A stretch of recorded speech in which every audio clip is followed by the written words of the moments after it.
Good morning, YouTube and Facebook. This is another episode of 717 Sports Chat Live with your host, Marcus J. How's everybody doing in the 717 today? Looks like a beautiful day outside. I haven't stepped out yet. Didn't need to go to the store earlier or anything this morning. So there was really no need. I've just been trying to put this stream together, get everything up to par.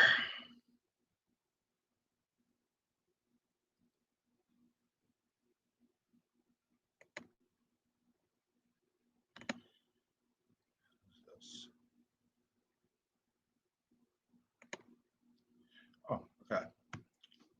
Something popped up on my screen. I didn't understand it. Had to get rid of that. But once again, this is another episode of 717 Sports Chat Live. Hit that like button and subscribe. So far, I've been pushing out videos as of last Sunday, and so far, we have at least gotten one subscriber per day. Greatly appreciate the love and support. I also got my first donation last night. Shout outs to my friend Sierra for the donation. Greatly appreciate it. I will be showcasing the donation link here in the description. Here, if you do want to donate to the show, donate to the channel. I greatly appreciate it. All the donations will be going towards the show in terms of getting like merchandise, like new stuff for background layouts, upgraded, software to improve the quality of the show, cameras, etc. So donate to the show if you want to. I do have a link in this YouTube description, and I will be showcasing the link here shortly. But today's topics we're going to cover. Now, just a quick note, when I label the episodes, like right now, this is episode 6, it's when I cover various sports topics, not just one. When I just cover like UFC or NBA, that's just separate, their own separate videos that I have for, that I'm separating from the actual episodes. When I do the actual episodes, I'm talking about multiple sports, what's going on in multiple sports that I cover, which is UFC, boxing, NBA, and NFL. So whenever you see the episode on the description link, that's what we're going with. Basically, we're going across each sport that I like, finding topics to talk about. And if you have a topic that you want to talk about across boxing, MMA, football, NBA, hit the comment section or shoot me a message in my messenger. I will be showcasing my email as well, so you can get a hold of me through there. I'm working on a website. It's a little tedious right now. I'm thinking I'm gonna have to buy into one, which I mean I don't have a problem with, but some can be a little bit expensive. But it is what it is. If I want to grow this channel, I gotta do what I gotta do. It's just like everything else in life. But today's topics we're gonna cover. We have breaking news. Kawhi Leonard for the Clippers is out of Game 5 tonight, possibly also for the rest of the Utah series. We're going to touch on that here in a second. James Harden returned last night for the Nets. If you watched my episode yesterday, I did not think he was going to return for the Nets. I was surprised that he actually decided to play. And though he didn't do too much, his presence alone obviously helped, as well as covering KD's historic 49-point triple-double to lead the Nets to a 3-2 series lead. In other NBA news, CP3 is in health and safety protocol, out indefinitely. What does this mean for the Suns? As well as covering a comment that my quarterback, Raiders quarterback Derek Carr, made about if the Raiders trade him, that he will possibly quit football. We'll be touching on that as well.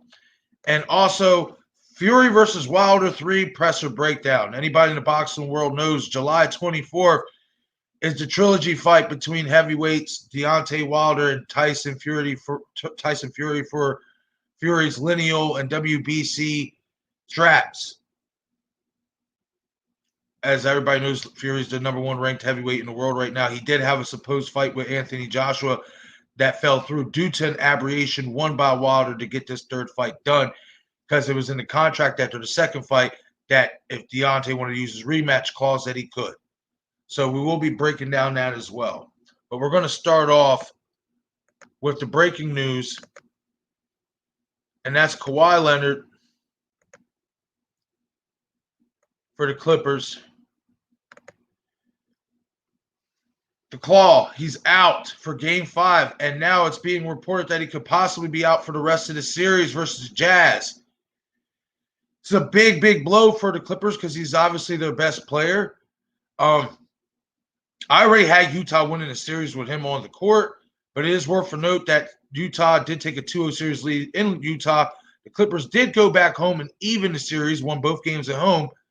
But now this throws a monkey wrench into their whole momentum because their best player is going to be out with a right knee injury, and he could be out for the rest of the series. And why this is significant is because if you're the Clippers, given Paul George's most recent and past struggles in the playoffs, do you trust him being your number one guy to push you into the Western Conference Finals to let Kawhi get healthy enough to come back in the West Finals? It's a really big blow for the Clippers. Really big blow. I said it. This was the most dangerous team in the West. Even though I had Utah winning the series, I said that this was the most dangerous team in the West, being at what they had been through in terms of already being down 2-0 to Dallas in the first round series, and they were down 2-0 in this series and obviously tied it. So having their backs against the wall so far in this postseason, they have shown that they can respond as opposed to what was the case last year in the bubble. But now that Kawhi is out of Game 5 and possibly out the rest of the series, this gives Utah a big leverage point, a big advantage.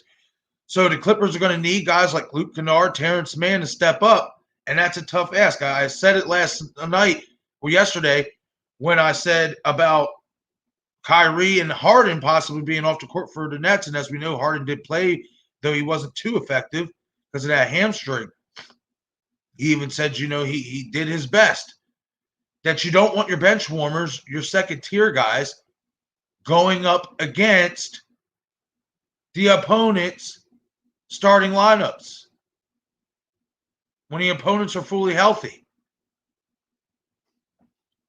So unfortunately for the Clippers, this is what they're going to have to go through.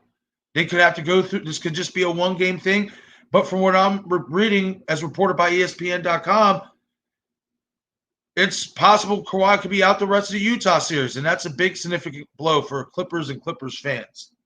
So hit the comment section. Let me know what you think about this breaking news, Kawhi being out Game 5. Can the Clippers pull through in this series without Kawhi, or will they falter without him? Hit the comment section and let me know what you think about this topic, this breaking news.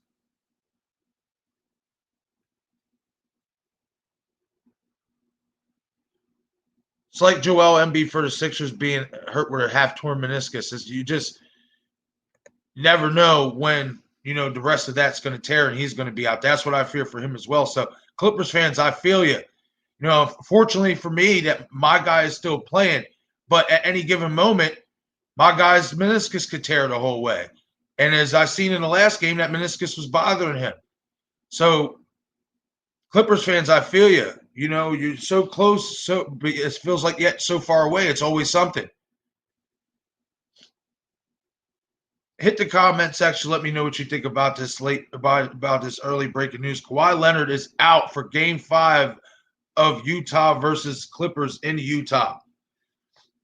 Will Paul George shake off his playoff struggles and be playoff P? Can the Clippers move on to the Western Finals without Kawhi? Hit the comment section. Let me know what you think. Moving on. As I talked about a few seconds ago, James Harden did return for the Brooklyn Nets last night. Everybody knows Harden has been dealing with a bad hamstring. He's been out this entire series. And in the last game, Game 4, Kyrie went down with an injury. So Harden wanted to make it back as fast as possible, putting that hamstring even at greater risk, but you got to commend him for that. His team needed him in a time of great dire need, and even though he couldn't do much, his presence alone helped. It helped switch up the game plan probably for what Milwaukee wanted to do. Had they prepared just going into that game expecting KD to be the only superstar for the Nets being on the court. But even though James Harden didn't really do much in his return, didn't need to. I said this yesterday, that in order for the Nets to win, if Harden did not play, they would not only need all their other guys to have a ridiculous performance in Kyrie and Harden's absence. I said that Kevin Durant will most likely have to go out there and get 40, 50 points in this game for the Nets to win. Well, Harden did return, but didn't do much. But what did Kevin Durant do? Kevin Durant goes out there and drops 49 points, 17 rebounds, and 10 assists. 49-point triple-double. Historic night for KD. And it's also worth to note, mind you, everybody knows Kevin Durant is one of the most efficient shooters in history. This guy is 7 feet tall and can shoot your lights out.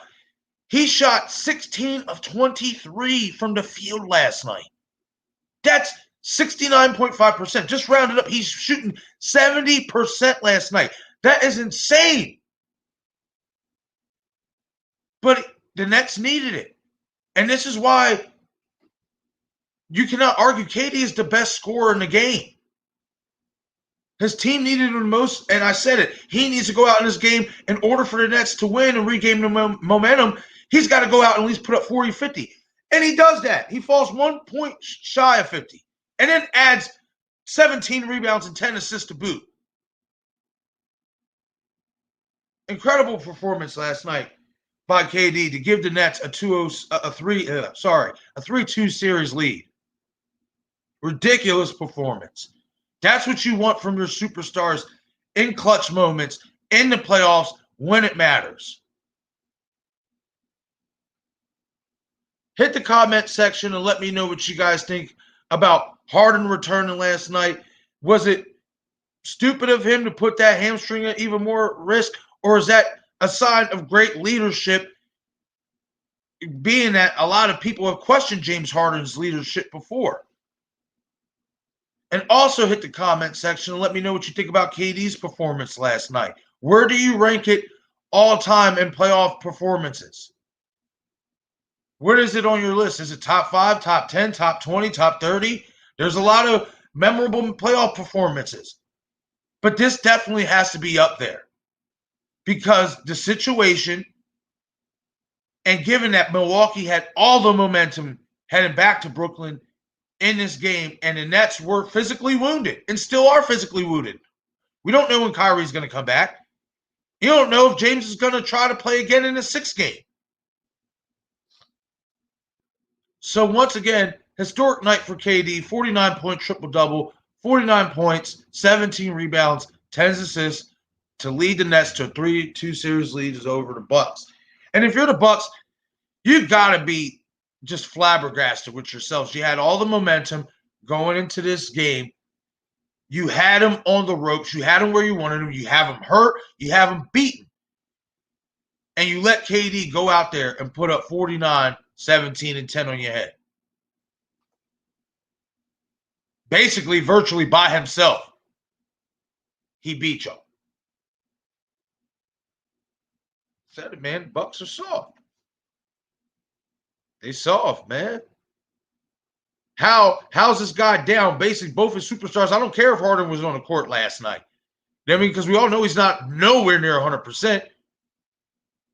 KD basically did it by himself, and you let him beat you by himself. When you got Giannis, Drew Holiday, and Keith Middleton. Chris Middleton. Sorry about that. You got all your players healthy. Just one guy. Even though how special this one guy is, this one guy beat y'all and took all that momentum away from you. Milwaukee ought to be ashamed of themselves. Ashamed of themselves. Ashamed of themselves for letting this happen. This is on Giannis. This is on the Bucks.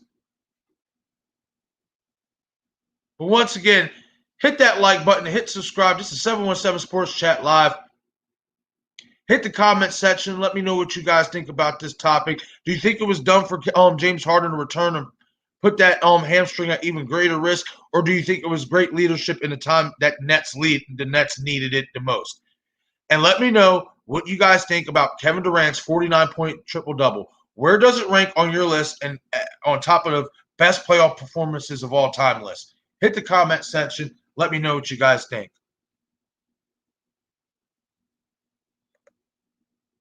Moving on.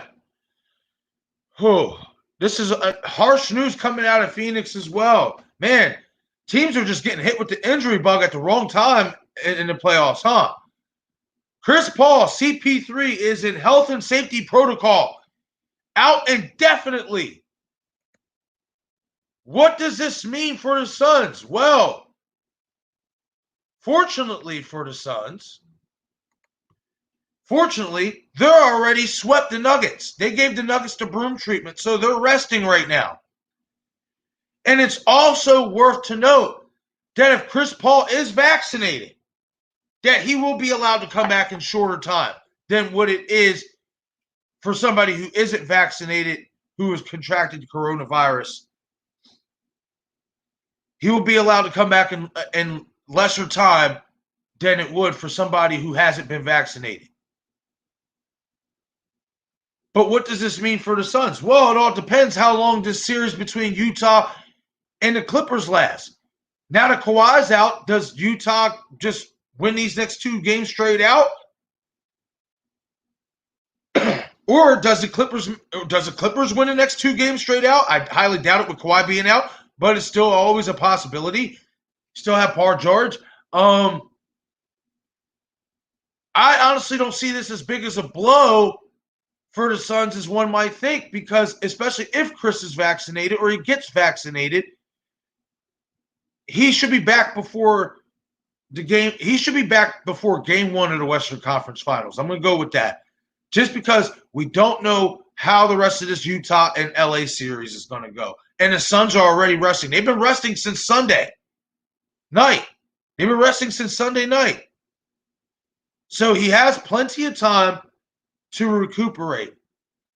But let's just say, for the sake of argument, that CP3 isn't back in time for game 1 or even game 2 of the Western Conference Finals. That definitely puts a hamper on Phoenix's chances, because this is the reason you went out and got Chris Paul, is for veteran leadership and to get you not just to get you over that playoff hump, but to lead you deep into the playoffs.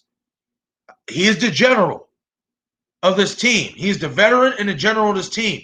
They need him out there on that court, especially when they have a group of young guys. That team is young. Even though that team is very talented, that team is still very young. This is why they went out and got a general like CP3 to mold these young men, to show them what it's like to win in clutch moments and in the playoffs. So if CP3 isn't back by game 1 or even possibly game 2, the Suns could be looking at a 0-1 or 0-2 hole. And that's not what you want, especially for a young team. But do I think he'll be back in time for game 1 Western Conference Finals? Yeah, I do. It just all depends on how fast this Utah LA series now ends. With the news that Kawhi is out, it could be Kawhi could be out for the rest of the series. So let me know what you guys think. Will CP3 be back before game 1 of the Western Conference Finals? Will he be back before game 2 of the Western Conference Finals? Or do you really think he will be out indefinitely? Like, do you think he could miss the entire series with this? I don't. But I want to know your opinions. Hit the comment section. Let me know what you guys think about CP3 being in health and safety protocol. How long do you think he's going to be out? And how long do you think it's going to take for the Jazz or the Clippers to get the series over with for this to really have an effect on the Suns?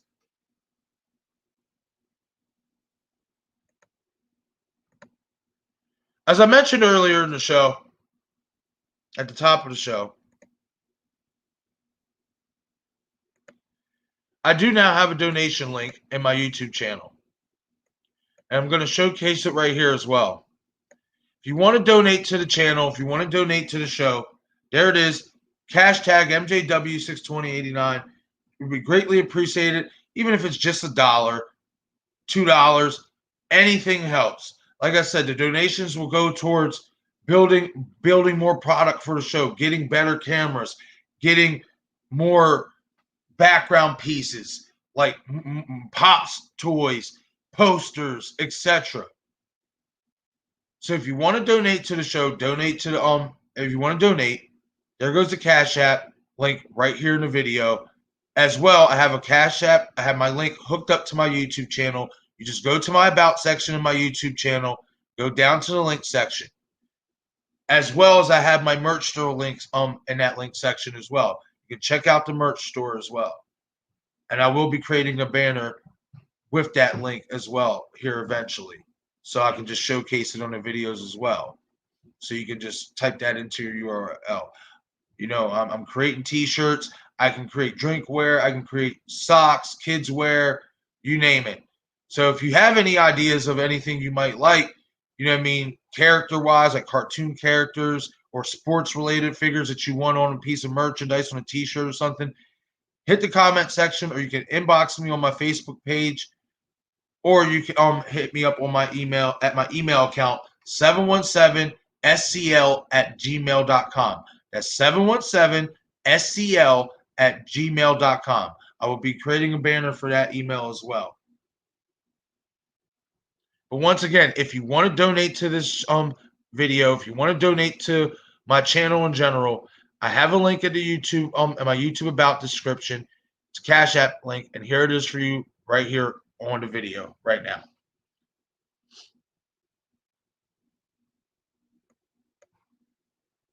And as I said, it'd be greatly appreciated. I mean, all donations will go towards the show. Like I said, in terms of buying new cameras, new poster work for the background layout, everything. So if you want to, you don't have to. You know what I mean? That's your choice, even if it's $1, $2, like I said. But that is your choice. If you want to donate to the show, it'd be greatly appreciated. If not, hey, just please hit that like button and subscribe and show your support in some way or capacity.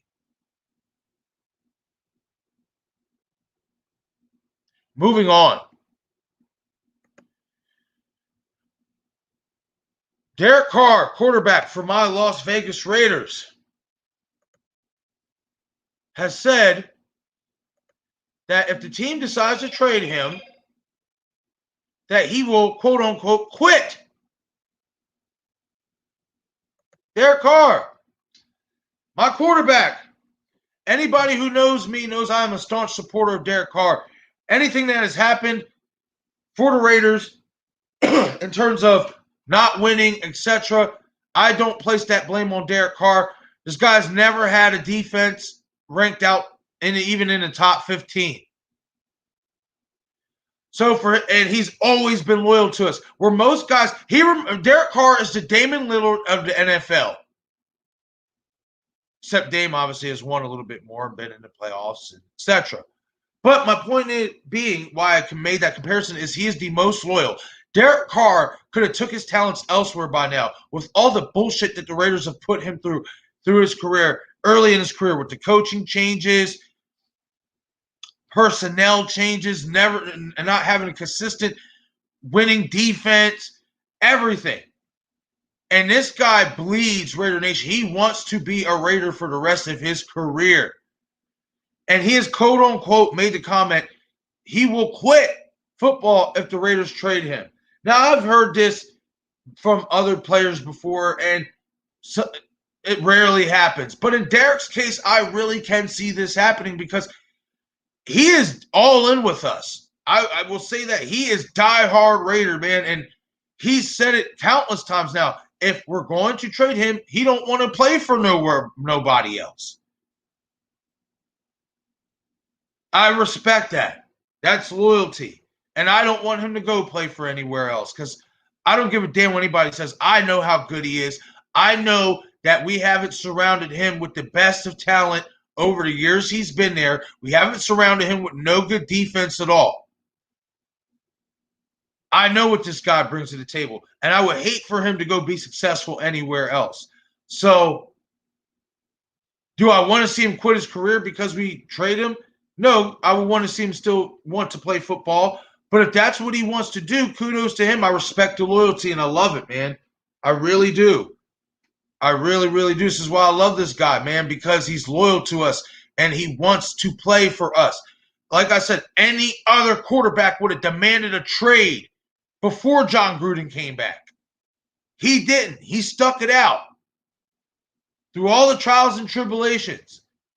And this is why I'm really hoping this year, the last 2 years, the Raiders have been oh so close to the playoffs.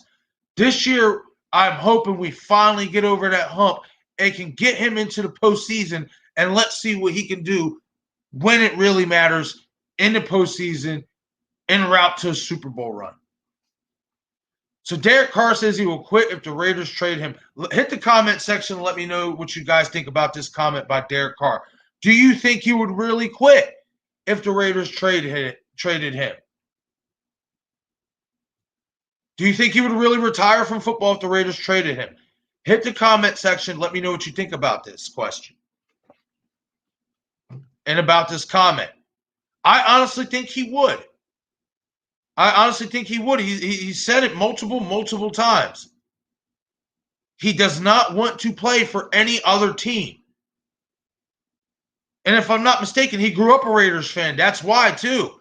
He did grow up in the California area. He went to college at Fresno State. Even though we're in Vegas now, he grew up in an environment where Raiders rule. I don't care what anybody says. The Raiders ran California. I mean, not the 49ers, not the Chargers. The Raiders ran California. And they still do. So it does not surprise me when Derek Carr says he will quit if the Raiders trade him. He is diehard, locked in. I want to be a Raider for the rest of my career. Well, I'm all in it with him. I just hope that this team can stop folding in the second half of the season and get over that hump. That defense, more importantly, that defense that has failed us multiple times. People forget that had we won those games in that second game against Kansas City, had the defense not gave up that that touchdown in the last minute after Carr gave us the lead to put us ahead to win the game, the same situation in the Miami game. Had the defense not let Ryan Fitzpatrick run down the field under a minute left to win the game, the Raiders would have been in the playoffs, not the Browns, because we beat the Browns last year. We would have owned the tiebreaker. It's not Derek Carr's fault. So hopefully this defense under Gus Bradley can get situated and we can get this guy to a playoffs, and this offense around him, these young guys like Brian Edwards and Henry Ruggs, because our wide receiving core definitely needs to step up for him. You know what I mean? We already have Darren Waller and Josh Jacobs.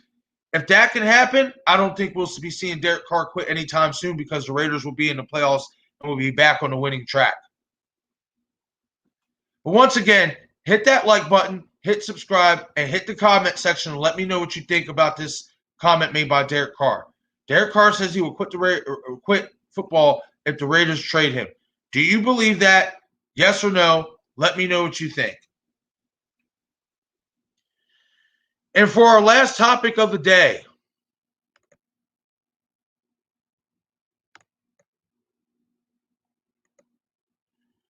Deontay Wilder and Tyson Fury are fighting for a third time. Yesterday, they had the Fury Wilder 3 presser. I will be breaking this presser down, but before I break this presser down, I'm actually going to show you some clips from the presser. I'm going to share my screen. You know what I mean? I did find out that obviously I cannot get copyrighted or in trouble for that. You know what I mean? I also see other people doing it without getting in trouble. So that's the route we're going to start taking with certain topics and certain things as well, especially when it comes to the fights and stuff like that. You know, I love the press conferences, especially when they're a little bit animated. But we're going to watch a clip from this presser, and then I'm going to give you my breakdown. But before I do that, I am going to get a drink because I am parched.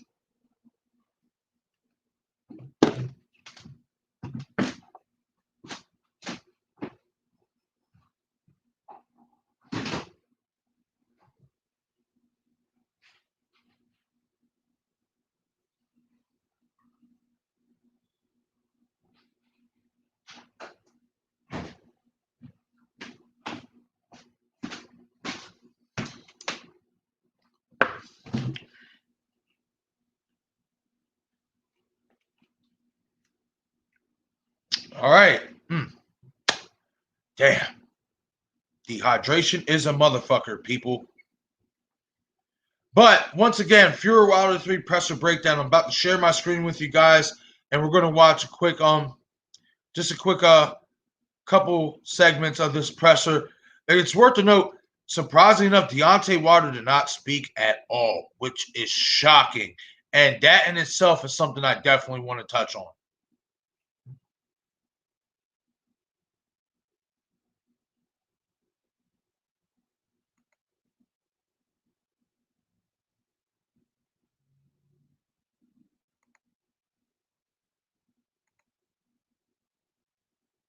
What I'm going to do to Deontay Wilder this time is I'm going to run him over as if I'm an 18-wheeler and he's a human being. I have no doubt in my mind Deontay is going to become two-time heavyweight. And that is Malik Scott, fight, based on the first former boxer, and now apparently Deontay Wilder's a part of Deontay Wilder's training team.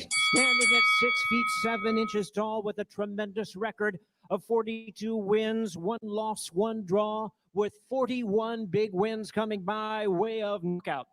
The 2008 U.S. Olympic bronze medalist, he is ranked the WBC #1 heavyweight in the world from Tuscaloosa, Alabama. Please welcome the former WBC heavyweight champion of the world, the bronze bomber, Deontay Wilder.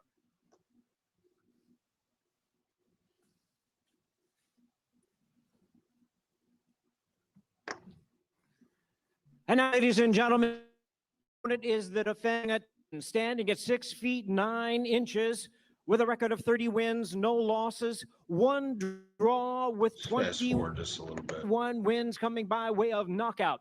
From Manchester, England, here is the undefeated WBC and lineal heavyweight champion of the world, as the Gypsy King, Tyson Fury.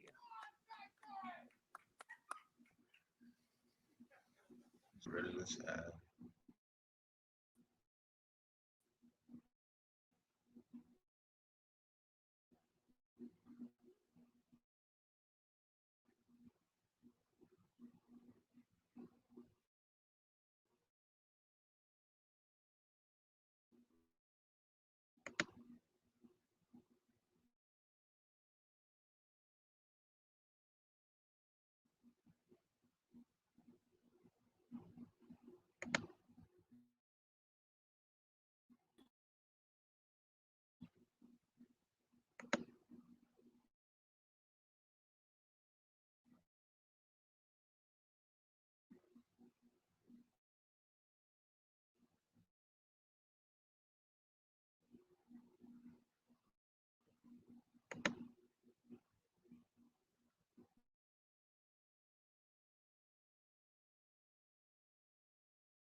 You know what I mean? It's not trying to. All right, well, now it's back up.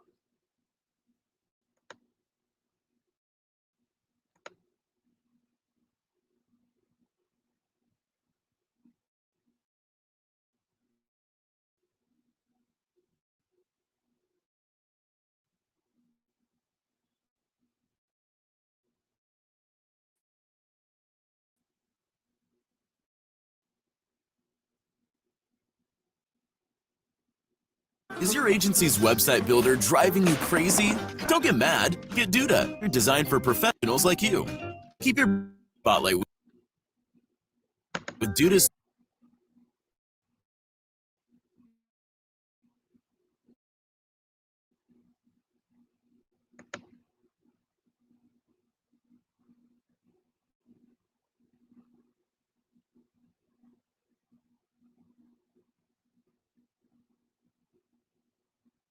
What I'm going to do to Deontay Wilder this time to load up.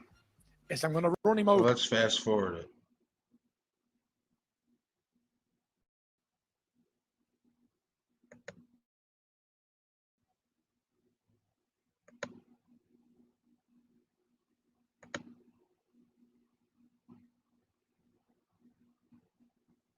Man, all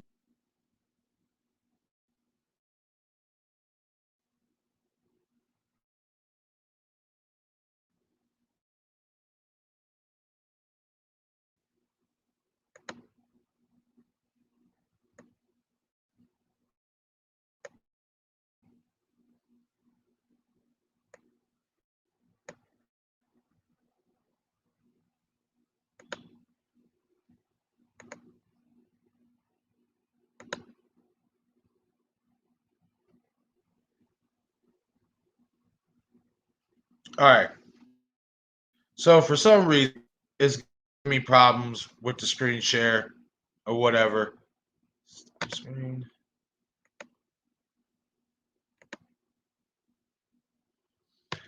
Okay, so for the Fury Wilder 3 presser breakdown, for some reason it's being a little touchy on YouTube right now.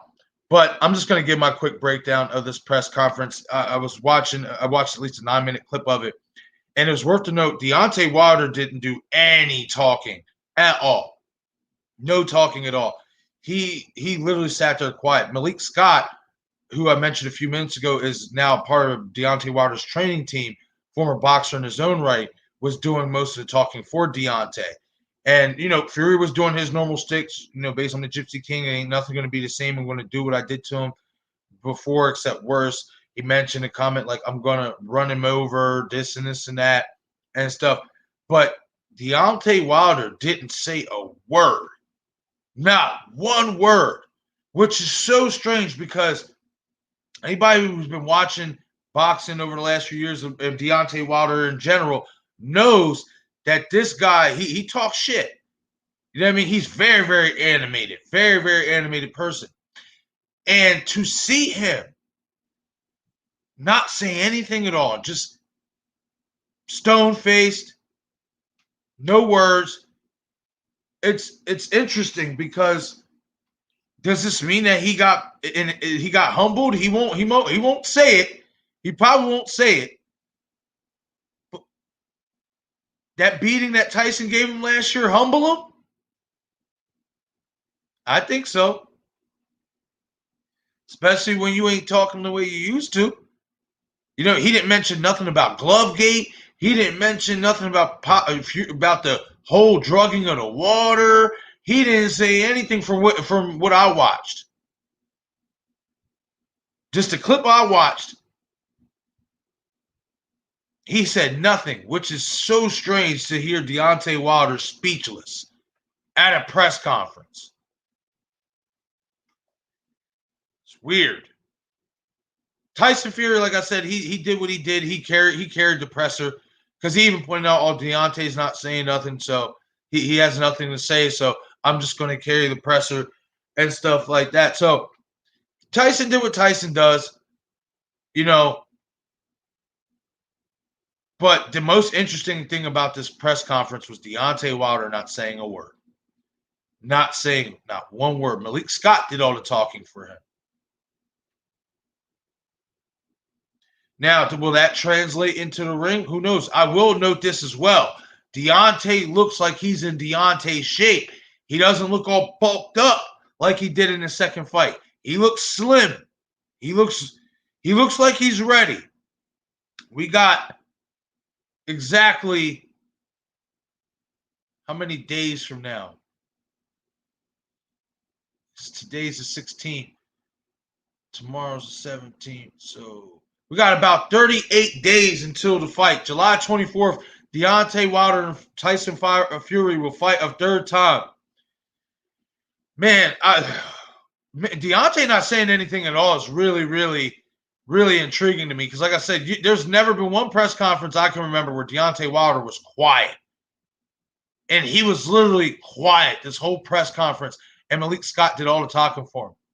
So that's very interesting. I mean, it lets me know, to me, he's taking this a lot more serious than maybe he took the first two fights.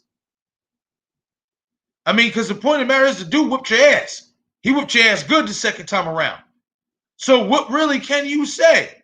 He can't trash talk in all honesty, especially the way he got dominated the last time by Tyson.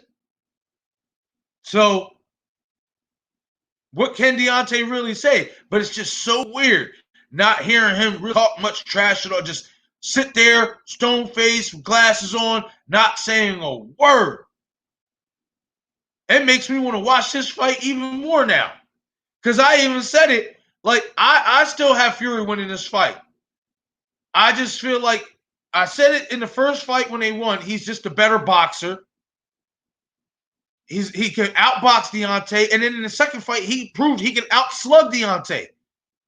He's a naturally bigger man, which that's something Deontay wasn't used to, was somebody being bigger than him, beating on him. But man, just the way Deontay looks, slim, like in Deontay Wilder's shape, probably like 215, 220, not 231, because I said that was too much weight. You could say he said it was that whole, suit that he wore for Black History Month. Nah, bro, it wasn't just that. It was the fact that in the first fight with Tyson Fury, Deontay Wilder weighed 209 pounds. When he fought Louis Ortiz after that, he came in at 220. For his second fight with Tyson Fury, he came in at 231. Nah, you came in too heavy, bro. That's what caused you to not have no legs in that second fight. That's what caused your stamina to drain. You wasn't used to having all that extra muscle and all extra weight on you. It's a difference when you pack on weight and you're fighting at a weight you're not used to fighting at.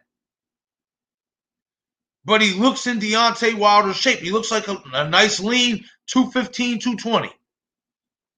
And that, to me, is where he's going to need to be if he wants to have a chance to win this fight. And hopefully, with Malik Scott being in his corner now, he's also learned some new skills that maybe he wasn't getting with Mark Breland. Now, I always say, you can't teach an old dog new tricks. But sometimes it's not entirely true. Look at Lennox Lewis, for example.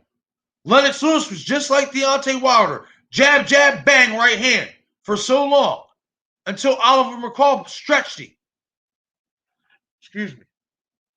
And then when Oliver McCall stretched him, it forced Lennox to go back to the drawing board and learn some new things. And then after that fight, you start seeing Lennox dig more to the body, throw more uppercuts, throw more hooks, mix up his arsenal.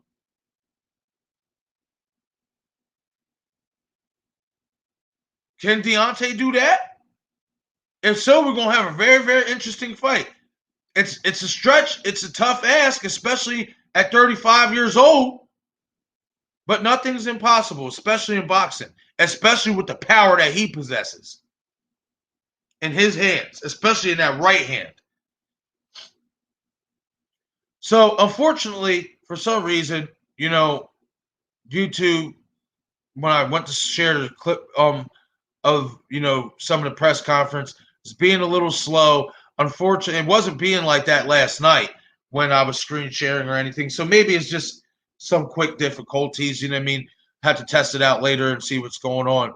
But if you haven't seen the presser break, if you haven't seen the Fury Wilder 3 presser, go check it out. Don't watch. You don't have to watch the whole thing. There's like a 9-minute video. That's what I watched. And stuff. And you'll see Deontay Stoneface not saying anything. And I think that really is interesting. It's weird.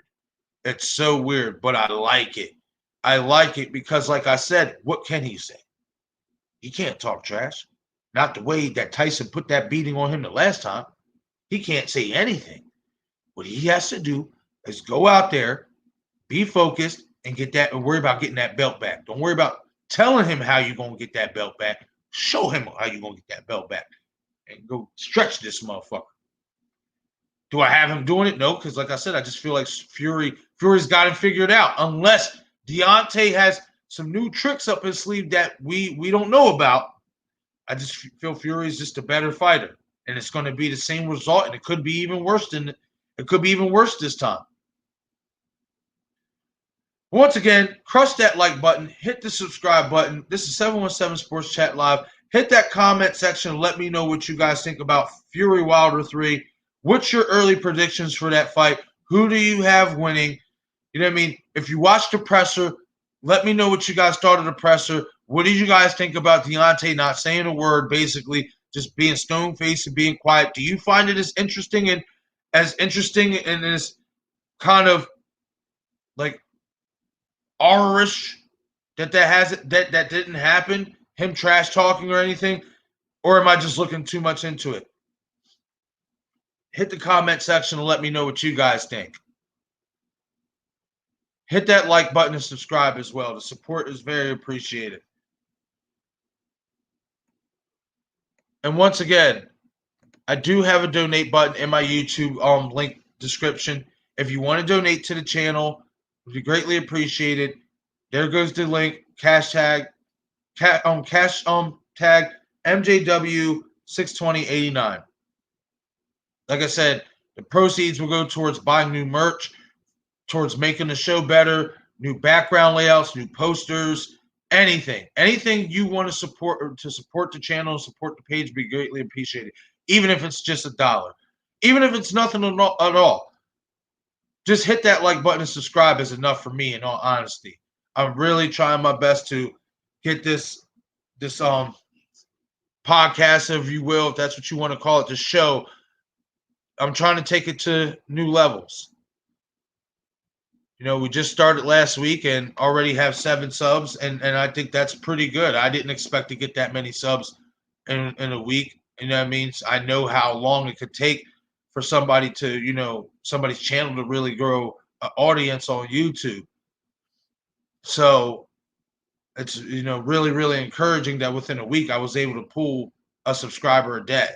So if we can keep those like buttons coming and those subscribers coming, it'd be greatly appreciated.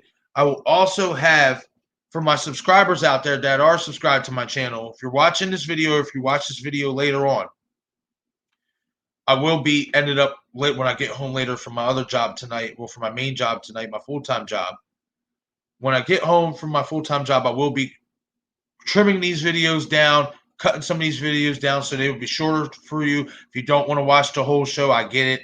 You know what I mean? Sometimes these shows can be really, really long. I get that. So I will be shortening up these videos. Just bear with me. I'll have that for you. But to my subscribers, my 7 subscribers right now that are on this channel, I will be writing also, like, just on a Facebook, you know, just to notify you of this that way too. What I will be doing is I will be getting a couple shirts off my merch store that I'm going to buy personally myself, because I obviously want a shirt to promote on the channel for myself to wear. I will be having 2 extra copies of one male, one female shirt. To any of my 7 subscribers out there, if you can get me up to 25 new subscribers by the end of June, I will give you a free t-shirt of the first edition 717 first edition tee. If you get, whoever gets me, it's basically, it's going to be called the Race to 25. And my 7 subscribers, whoever gets me 25 new subscribers first, I'll give a free t-shirt to.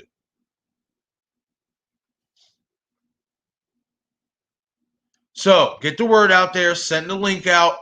I'll be sending more links out myself, obviously. Let's help get this channel growing, and let's take this thing off.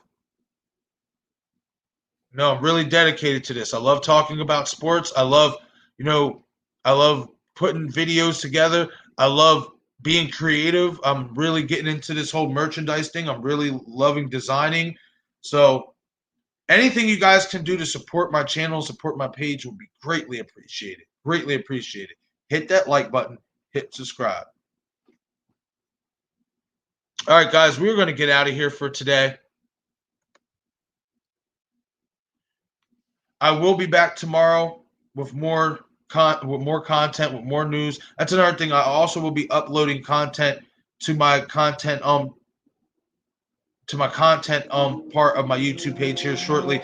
I'm going to go with probably going around to certain parks around the 717 area, see if I could, you know, because, you know, a bunch of parks kids be playing and stuff. Maybe see if a couple of them want to, you know, be on camera and want to get put on YouTube, and have some pickup games to showcase.